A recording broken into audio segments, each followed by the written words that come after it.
Olá! Nesta edição você vai saber como o setor de precatórios do TJCE vem modernizando as atividades. E a gente mostra também, Juizado de Violência Doméstica de Fortaleza promove reunião com mulheres atendidas pelo Ronda Maria da Penha. Crianças que vivem em abrigos da capital ganham um dia de lazer no cinema.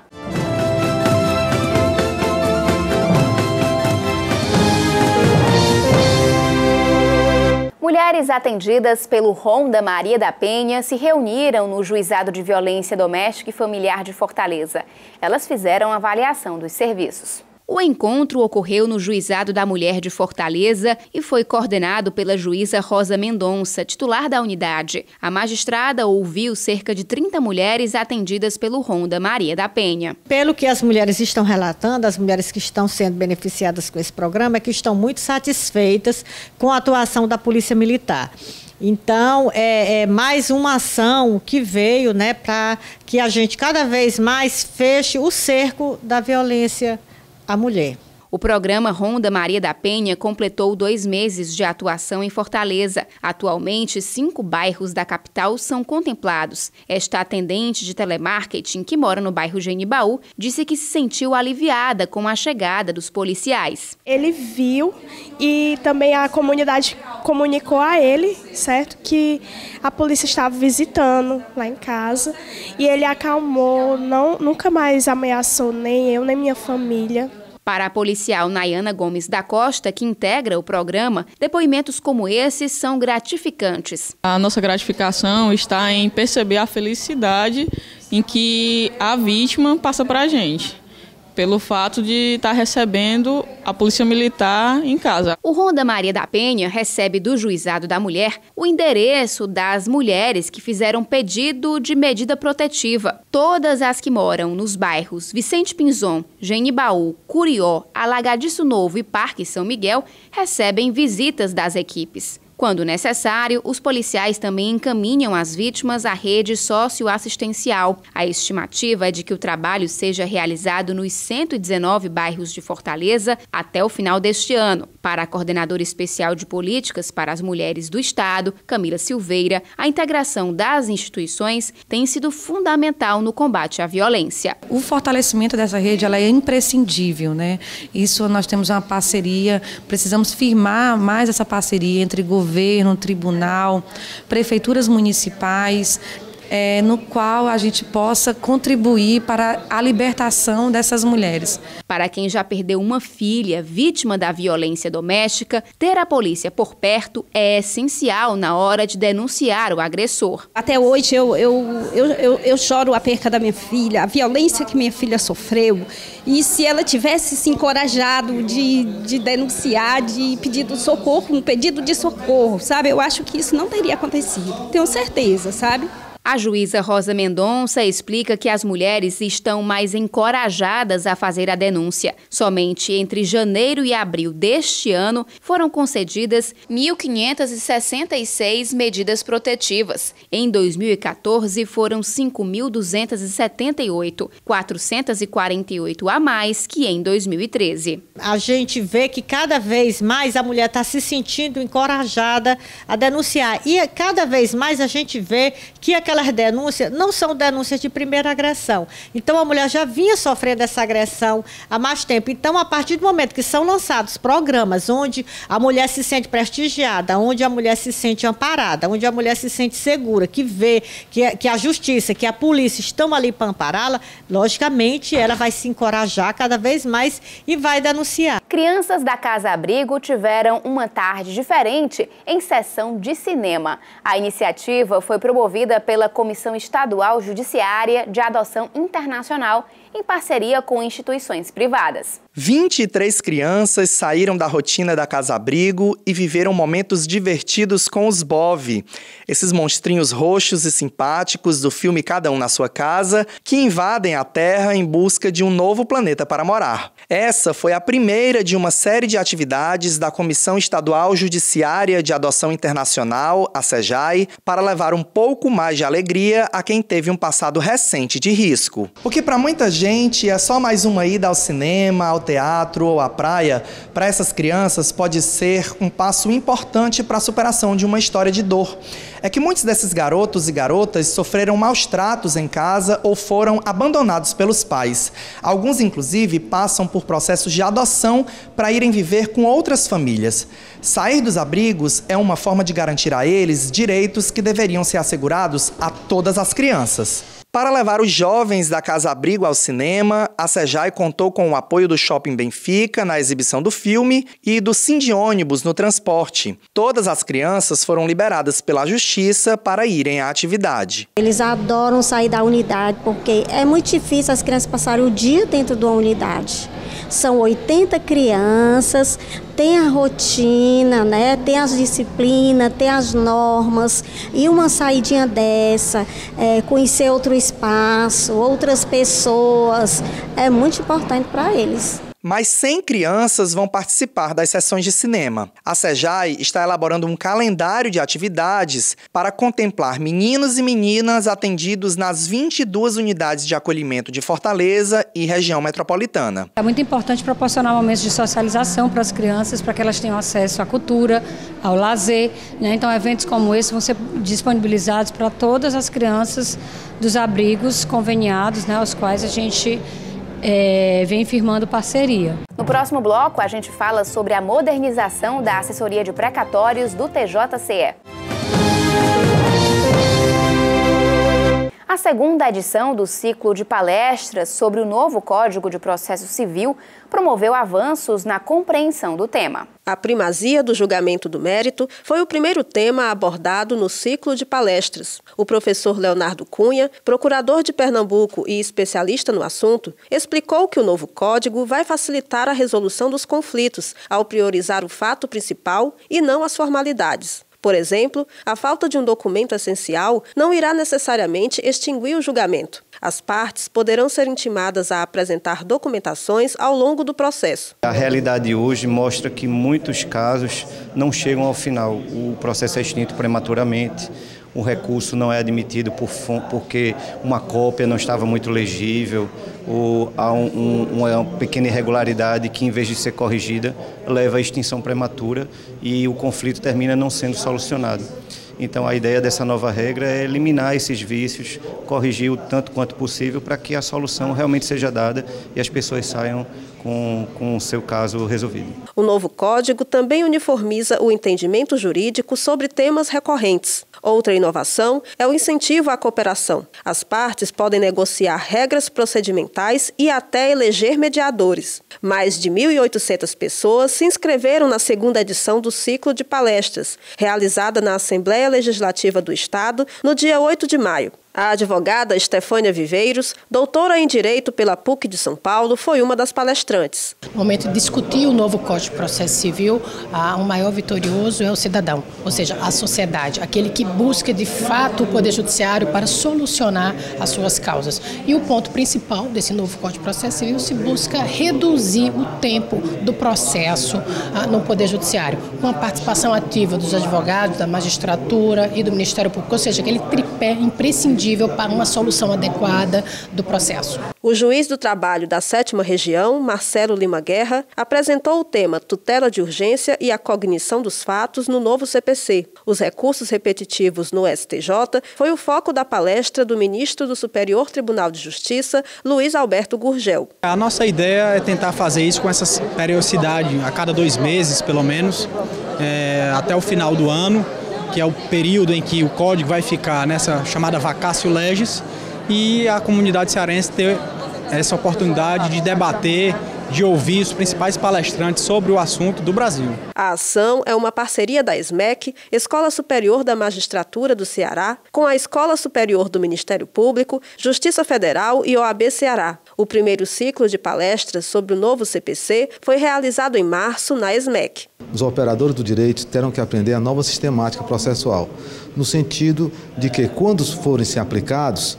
eles já conheçam a sistemática, porque não seria razoável que uma lei entrasse em vigor sem respeitar um tempo para que a sociedade, para aqueles que vão trabalhar com essa lei, não estudem a matéria para que ela seja bem aplicada, para o bem da própria sociedade e o Estado de Direito. O assunto da entrevista de hoje é a modernização das atividades da Assessoria de Precatórios do Tribunal de Justiça do Ceará.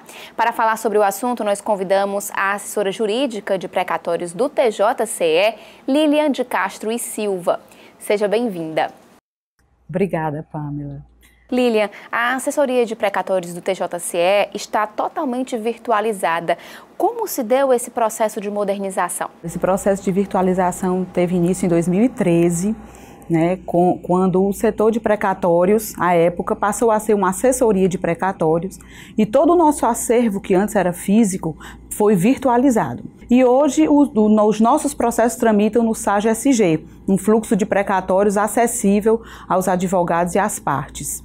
Além disso, os precatórios novos passaram a chegar na assessoria de precatórios por também um sistema, que é o Sistema de Administração de Precatórios, o sistema SAPRE. Esse sistema foi desenvolvido pelo Tribunal de Justiça do Mato Grosso do Sul e foi celebrado um acordo de cooperação técnica com esse tribunal e, através desse acordo de cooperação técnica, nós passamos a utilizar o sistema SAPRE. Nós recebemos das varas de execução fiscal, dos gabinetes dos desembargadores, né, das varas das fazendas públicas e varas cíveis, os precatórios.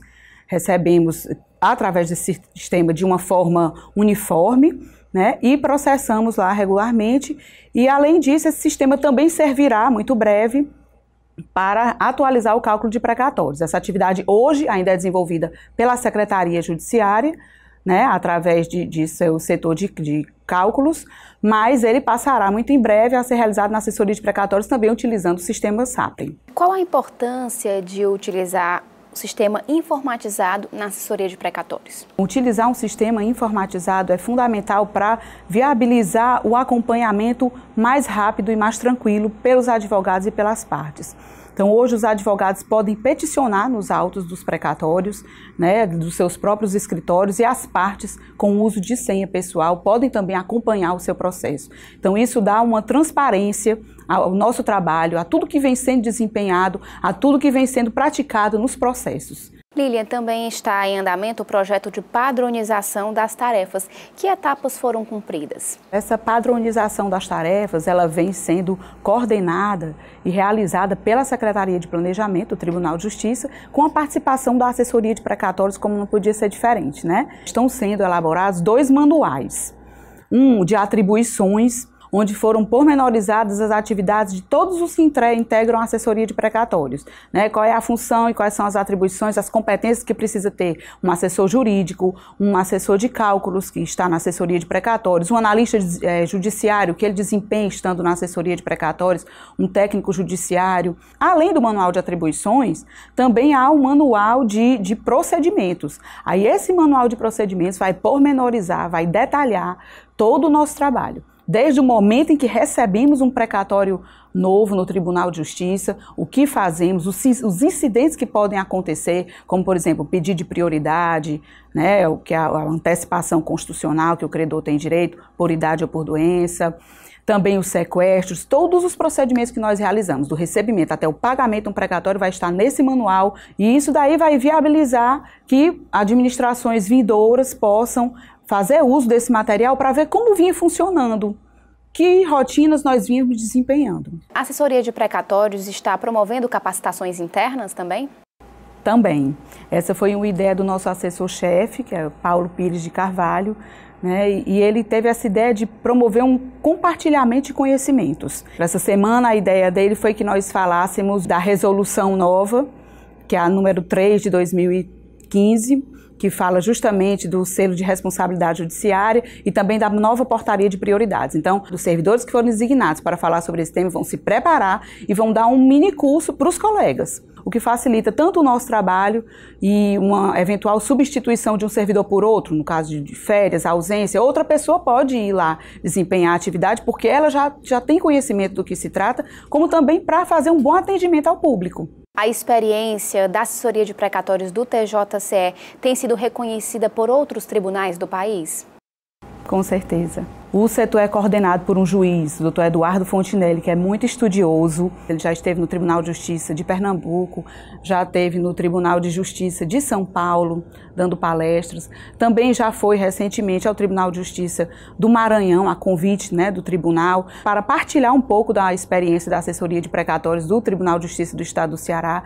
A nossa assessora técnica de cálculos esteve recentemente, agora em março, no Tribunal de Justiça do Espírito Santo, dando uma palestra sobre tributação, né, no cálculo dos precatórios. E nós recebemos agora, em abril, uma visita de equipe de servidores do Tribunal de Justiça de Sergipe. Foram apresentados a eles os nossos sistemas, tanto o sistema SAG-SG, onde tramitam os nossos precatórios, como esse sistema SAPRE, de que eu lhe falei, né, que nós utilizamos para receber precatórios novos e já utilizaremos em breve também para cálculos de precatórios.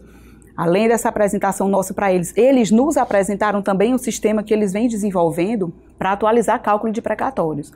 Então, felizmente, há esse reconhecimento e essa troca de experiências, que com certeza é muito importante. O TJCE criou o programa Regularidade no Pagamento de Dívidas Judiciais, considerado uma iniciativa inédita aqui no Brasil. No que consiste esse programa? Esse programa vai propiciar um acompanhamento melhor das dívidas, né, e do pagamento de precatórios pelos próprios devedores e também pelos órgãos de controle. A assessoria de precatórios já faz esse acompanhamento, vê quem são os entes, seja submetido ao regime comum de pagamento de precatórios ou seja submetido ao regime especial, quem são os entes que estão adimplentes, quem está pagando regularmente seus precatórios ou suas parcelas. A partir desse acompanhamento que vai ser feito, vai ser emitida uma certidão de regularidade para aquele ente que esteja realmente regular. Se ele não estiver regular, também isso vai ser certificado, só que aí vai ser encaminhado para as casas legislativas, como o Tribunal de Contas, né, além de Ministério Público Estadual, Ministério Público Eleitoral, OAB. Então, esse acompanhamento e esse conhecimento de quem está devendo precatórios vai ser mais difundido. E o que seria o selo de responsabilidade judiciária no pagamento de precatórios? Dentro dessa mesma resolução que instituiu o programa de regularidade, também foi criado esse selo de responsabilidade judiciária. E o objetivo do selo é premiar o bom pagador de precatórios. Então, aquele ente público que vem pagando regularmente seus precatórios, que no exercício anterior pagou suas obrigações de forma tempestiva, voluntária, tranquila, vai receber esse selo de responsabilidade judiciária. Quando o selo começará a ser entregue? O selo vai ser entregue em maio de cada ano. A primeira entrega, na verdade, será agora, no final desse mês de maio. E no mês de maio do ano vindouro, serão agraciados aqueles que permanecerem na situação de adimplência. A gente faz agora um breve intervalo. A entrevista sobre as mudanças promovidas pela assessoria de precatórios do TJCE continua no próximo bloco. Até já! Estamos de volta do intervalo. O tema da entrevista de hoje é a assessoria de precatórios do TJCE. A nossa convidada é a assessora jurídica de precatórios do tribunal, Lilian de Castro e Silva. Lilian, em linhas gerais, o que são precatórios? Pamela, precatórios são requisições de pagamento realizadas para viabilizar o pagamento de dívidas judiciais de entes públicos. Então, as fazendas públicas, federal, estadual e municipal, uma vez condenadas, né, em uma ação judicial, uma obrigação de pagamento, isso é satisfeito através de um precatório. Esse precatório vai ser expedido lá pelo juízo da execução, vai ser recebido no Tribunal de Justiça, vai ser inscrito numa ordem cronológica e lá essa requisição de pagamento vai ficar aguardando sua vez de pagamento de acordo com a disponibilidade de recursos do respectivo ente devedor. E o que acontece se o ente público não pagar um precatório? Um ente público que não paga o precatório, ele fica sujeito ao sequestro do numerário para fazer face àquela dívida. Então, verificando que não houve o pagamento, se for no regime comum, ultrapassado o prazo concedido ao ente público para que ele faça aquele pagamento, né, que é para aquele precatório expedido, até 1º de julho de um ano, ele tem até 31 de dezembro do ano vindouro para fazer o pagamento. Se ele não fizer, o próprio credor pode pedir o sequestro, isso vai ser processado no Tribunal de Justiça e vai ser determinado pela presidência do Tribunal de Justiça. Se for no regime especial, como ele parcelou a sua dívida com o precatório, ele é obrigado a pagar uma parcela. Se ele tiver inadimplente com o pagamento das suas parcelas, também sofrerá sequestro, só que esse já de ofício. é um acompanhamento que a assessoria de precatórios faz, né, verificada a inadimplência, aí é determinado pela presidente esse sequestro depois de ouvido o Ministério Público. Além disso, né, o próprio gestor fica sujeito a responder por crime de responsabilidade, por improbidade administrativa. O ente público, enquanto devedor, não pode contrair empréstimos externos, internos, né, e também não pode receber transferências voluntárias. Então, com certeza, o prejuízo é muito grande por não estar cumprindo a obrigação que é constitucional. Quantos entes públicos possuem precatórios sob acompanhamento do tribunal e desses, quantos estão inadimplentes? Atualmente, 65 entes públicos possuem precatórios em trâmite no Tribunal de Justiça. Isso representa aproximadamente 880 precatórios para acompanhar. Desses 65 entes públicos, 39 estão com situação de inadimplência e, portanto, estão sujeitos a tudo aquilo que a gente acabou de falar. Recentemente, o Supremo Tribunal Federal determinou mudanças na legislação que rege a cobrança de precatórios. Quais foram as principais mudanças? De fato, recentemente saiu a modulação de efeitos, né, do julgamento de 2 ações de inconstitucionalidade que tratavam do regime especial de pagamento de precatórios. Essas ações foram julgadas em 2013 e se ficou aguardando essa modulação, que saiu agora em março de 2015. A partir da modulação, o regime especial passou a ter uma sobrevida de mais 5 exercícios financeiros contados de janeiro de 2016. Os precatórios que já foram pagos, as situações já resolvidas, ficam mantidas como estavam. E a partir de então, os precatórios que até então eram atualizados pelo Índice de Remuneração da Caderneta de Poupança, ATR, vão passar a ser atualizados pelo IPCA-E. Uma importante mudança em favor até do credor, né? Considerando que o IPCA-E remunera melhor.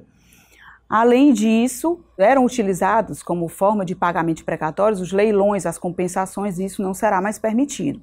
Ao revés, né, continua sendo permitido a realização de acordos com os devedores, né, entre credores e devedores, de acordo com lei própria do devedor e respeitada a ordem cronológica, desde que não haja um deságio superior a 40% do valor do precatório. Eu entrevistei a assessora jurídica de precatórios do TJCE, Lilian de Castro e Silva. Obrigada pela presença.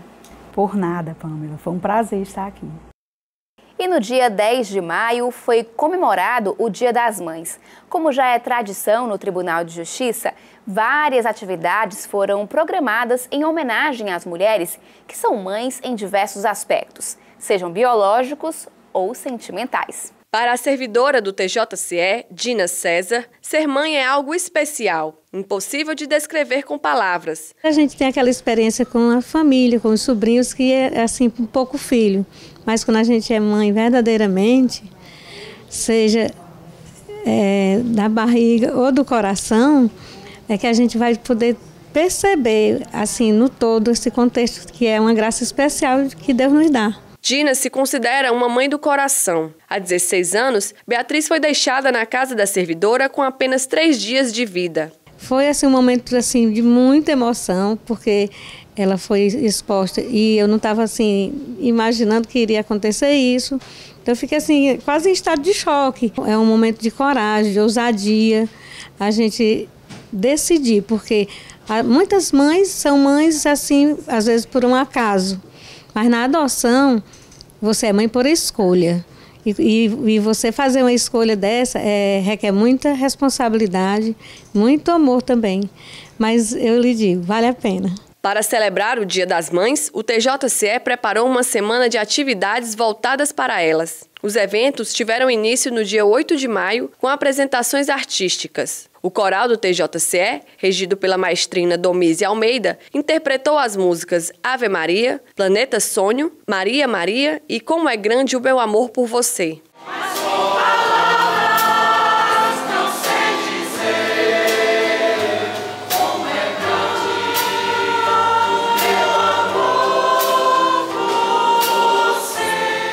Em seguida, as crianças da creche escola do Poder Judiciário recitaram o poema Se as Coisas Fossem Mães, de Silvio Ortoff. Cozinha, escreve, trabalha fora, ri, esquece, lembra e chora. Traz remédio e sobremesa, tem até pai que é tipo mãe, esse então é uma beleza. O grupo de balé da creche também dançou A Bailarina, canção interpretada por Lucinha Lins. 1, 2, 3 e 4, dobra a perna e dou um salto, viro e me viro ao revés, e se eu caio, conto até 10. O coral do Conservatório Alberto Nepomuceno lembrou da habilidade que as mães têm de contar histórias, interpretando e encenando canções de clássicos da Disney, como Cinderela, A Bela e a Fera e O Rei Leão, além do atual Frozen, uma aventura congelante.